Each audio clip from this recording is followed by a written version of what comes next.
अनंत शक्तियों से संपन्न है नवरात्रि की पहली देवी मां शैलपुत्री का स्वरूप।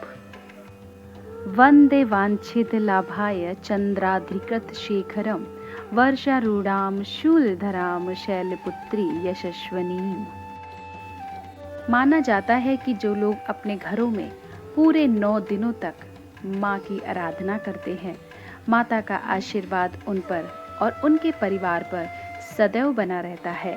बहुत से लोग नवरात्रि के व्रत भी रखते हैं, लेकिन जो लोग व्रत नहीं कर पाते, वे केवल हर रोज कथा सुन ले या इसे पढ़ ले तो उन्हें भी इसका लाभ अवश्य होता है। तो चलिए सुनते हैं आज पहले दिन मां शैलपुत्री की कथा। एक बार प्रजापति दक्ष ने एक बहुत बड़ा यज्ञ किया।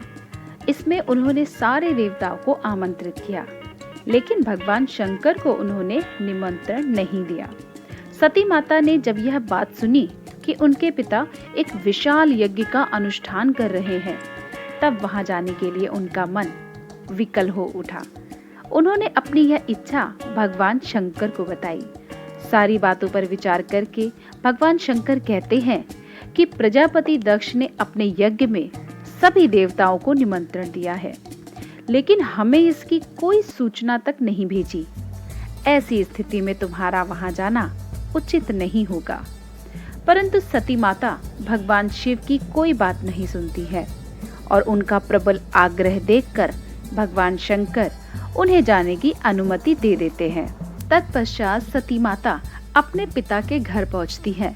वहां उनसे कोई भी आदर और प्रेम से बातचीत नहीं कर रहा होता है, लेकिन उनकी माता उन्हें स्नेह से गले लगाती है।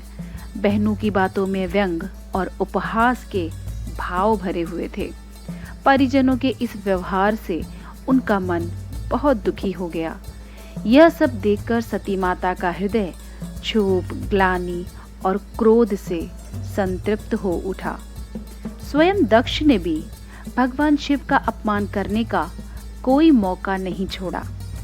अपना और अपने पति का अपमान माता सती से सहन न हुआ और अगले ही पल उन्होंने वो कदम उठाया जिसकी कल्पना स्वयं दक्ष ने भी नहीं की होगी। उन्होंने योगाग्नि द्वारा अपने को जलाकर भस्म कर दिया।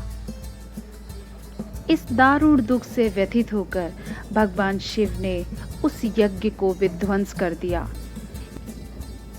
और यही सती माता अगले जन्म में शैलराज हिमालय की पुत्री के रूप में जन्मी और शैलपुत्री कहलाई।